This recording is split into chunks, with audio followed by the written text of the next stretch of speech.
हाल ही में बीते गुरुवार को वाशी स्थित नवी मुंबई मनपा अस्पताल में पीडियाट्रिक थैलेसीमिया विभाग में शॉर्ट सर्किट के चलते आग लग गई थी। इसी घटना के बाद आज नवी मुंबई बीजेपी जिला अध्यक्ष संदीप नाइक ने बीजेपी पदाधिकारियों के समेत अस्पताल पहुंचकर घटनास्थल पहुंचकर अस्पताल की व्यवस्था का जायजा लिया। संदीप नाइक के इस औचक दौरे के दौरान उन्हें अस्पताल में मौजूद कई खामियां होने का खुलासा हुआ। उन्होंने पाया कि अस्पताल में ऑक्सीजन और इलेक्ट्रिक यंत्रणाओं का ऑडिट हुआ ही नहीं। संदीप नाइक ने यह आग कैसे लगी, इसके अलावा अग्नि सुरक्षा यंत्रणा, विद्युत और ऑक्सीजन यंत्रणा का ऑडिट हुआ है या नहीं, इसकी जांच की मांग आयुक्त कैलाश शिंदे से की। संदीप नाइक ने मनपा संचालित नेरुल एरोली वाशी और बेलापुर स्थित सरकारी अस्पताल में मौजूद सभी तरह की सुरक्षा व्यवस्था की ऑडिट की मांग के अलावा अस्पताल में बायोमेडिकल इंजीनियर नियुक्त करने की भी मांग की और कहा कि यदि ऐसा नहीं हुआ तो वे उपोषण पर बैठेंगे। इसमें गुरुवारी पेडियाट्रिक वॉर्डमध्ये जी ऑक्सिजनची लाईन आणि ऑक्सिजनच्या लाईनमध्ये इलेक्ट्रिक गेज जो असतो त्या ठिकाणी स्पार्क झाला आणि त्यावेळेस आग लागली। सुदैवानं ती आग जास्त वाढली नाही, कारण असलेले प्रोटोकॉल्स, असलेला स्टाफ त्यांनी त्यावेळेस ती आग नियंत्रणात आणली।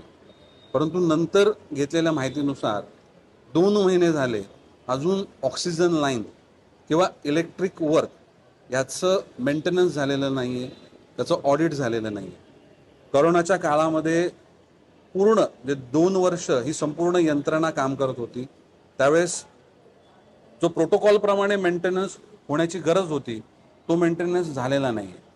आणि जेव्हा एक घटना घडते हा अलार्म असतो। जर ही घटना सुदैवानं ही आग आटोक्यात आली, जर आटोक्यात नसती आली तर दिल्लीसारखी दुर्घटना घडू शकली असती। आणि हा अलार्म आहे, अलर्ट आहे। एक घटना घडलेली आहे, एक घटना घडल्यानंतर त्याची कारणं काय, ही आग कशामुळे लागली, बाबा आपल्या ऑक्सिजनच्या लाईन या जुन्या झाल्यात का, त्यांचा मेंटेनन्स झाला नाही का, त्याचं ऑडिट झालं नाही का, या सर्व गोष्टींची चौकशी करणं आणि तात्पुरत्या स्वरूपाची लगेच आणि नंतर कायम स्वरूपाची उपाययोजना करणं हे अपेक्षित आहे।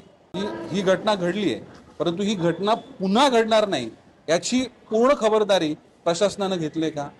परत हा विषय फक्त महानगरपालिकांच्या हॉस्पिटलचा नाही आहे, नवी मुंबई स्तरामध्ये सगळे प्रायव्हेट हॉस्पिटलमध्ये देखील या घटना घडू शकतात। त्यामुळे त्याची खबरदारी घेतली का? दिल्लीसारख्या ठिकाणी जेव्हा 51 डिग्रीचं टेम्परेचर झालं त्यावेळेस 250 ठिकाणी फायरच्या घटना घडल्या, आग लागायच्या घटना घडल्या। त्यामुळे अशा घटना इतर शहरामध्ये घडू शकतात।